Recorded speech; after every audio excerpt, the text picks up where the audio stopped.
Hello and welcome, my people. It's your boy Sultan Skinny here, he who is lean and politically unclean. The ancient civilizations of Mesopotamia and Sumeria were the first to ever write and thus record stories. The first historical accounts, myths, and legends have their origin here. But one story in particular has risen above the rest. It is one of the oldest stories of all time, and sits at the center of the religious routines and teachings of over 60% of the world's population. It is also the most important place to start when talking about Middle Earth history and politics. Because you see, my friends, in the Middle East, legends and history are one and the same.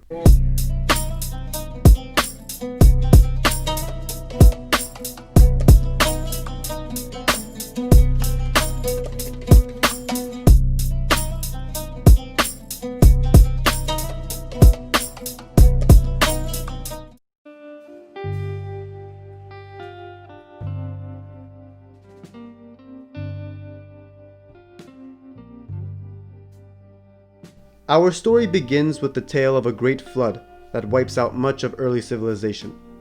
Not only is the story of such a flood one of the oldest stories ever recorded, but it also became a very popular tale to tell all over the world. In places like China, India, and Greece, there are stories of a great destructive flood in which heroes must prevail in order to save mankind.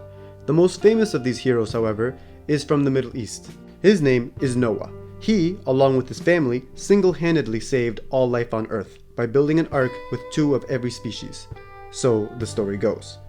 After the flood, Noah and his 3 sons were to inherit the earth and create the 3 main people of the world. The eldest son, Shem, would have his descendants become the Semitic peoples of Asia. The children of Ham were to inherit Canaan, what is now referred to as the Levant, Egypt, the whole of Africa, back then called Kush, and Japhet would be the ancestor of the people who lived in the mountains around the Black and Caspian Seas. The grandchildren of Noah formed smaller nations of their own, all named after themselves. This brother trio are to represent the 3 main races that European linguists and racists would categorize the world's people into. Shem represents the Semites, Japhet the Caucasians, and Ham the Africans, but more specifically the Amazigh of North Africa, the Egyptians, and the Kushite peoples of East Africa.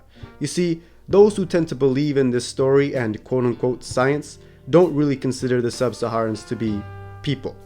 Categorizing ethnicities into Hamites, Japhetites, and other kinds of ites is pretty outdated and just wrong to do on every level, as it's something only racists really believe in. But the term Semitic and Semites would still be in use to describe the dominant language group of the Middle East, which makes sense considering that these are the people who would be writing and telling these stories. Now, just because these guys are family and all doesn't mean that they necessarily liked each other, as they often competed against one another.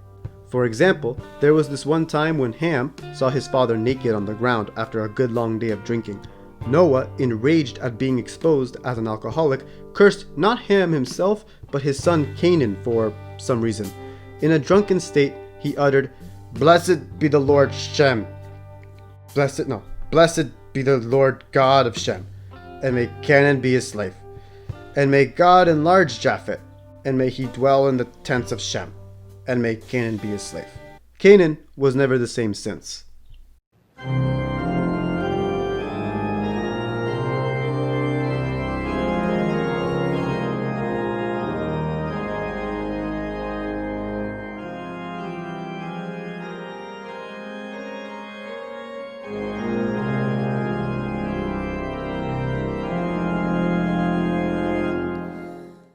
Ten generations down Shem's Semitic family tree, and we get a guy named Abraham.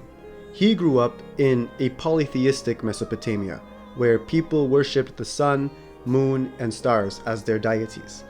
His family moved from Ur, Iraq, to the town of Haran in southern Turkey. There, God revealed to Abraham that there is only one of him. The things that we see, hear, and touch, nah, not those. They are the false fake idols, bro. Not like me, the voice in your head. Although not the first to have heard about this one single deity, Abe took much pride in his new discovery and followed every word his new friend uttered. God tells Abe and his family to leave their home and travel down to Canaan. He promises them there that the descendants of Abraham would be as numerous as the stars and inherit an area that reaches from the Nile to the Euphrates. Abraham was pretty thrilled about this covenant, but he was getting old and his wife Sarah was still childless. Desperate, the couple agree that Abe give it a go with their Egyptian maid Hajar. When Sarah found out Hajar was pregnant like planned, she got jealous and banished her into the deserts of Egypt. In the desert, God spoke to Hajar, telling her to go back to Abraham, and that her son would be a wild ass of a man. His hand shall be against every man, and every man's hand against him, and he shall dwell in the face of all his brethren. His name would be Ishmael. 13 years after the birth of Ishmael, Sarah, by miracle of God, finally concealed the family's first legitimate son, Isaac. In celebration, God instructs Abraham to circumcise all the males in his family, as this would be a sign of his descendants and thus God's chosen people. After the birth of Isaac, Sarah banishes Hajar and her son to the desert wilderness again. Sarah wanted her kin, Isaac, to inherit the fertile and rich promised land. Ishmael would have to create a nation in the barren lands of the desert. Isaac was the clear favorite in the family, and because of that, God instructed Abraham to sacrifice Isaac, only to stop him, just so he can prove that a point that violence in God's name is bad. No, use the goat instead, kill animals in my name, but not each other. Yeah, I'm sure people will follow that rule.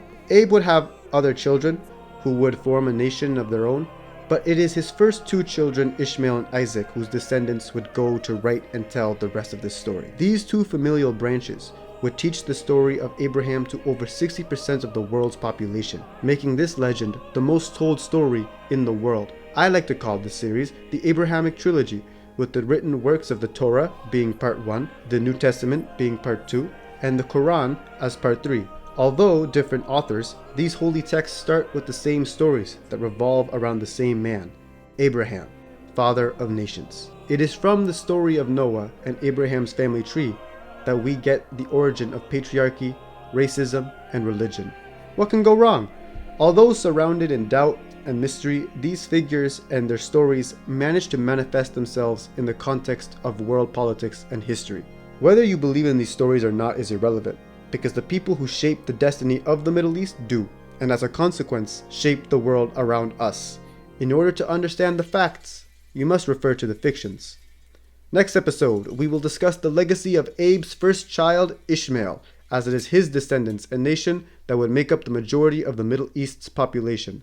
Hit the like button and subscribe if you want to see more stuff like this. If you have an idea or a topic or whatever, write a comment to follow me on Twitter.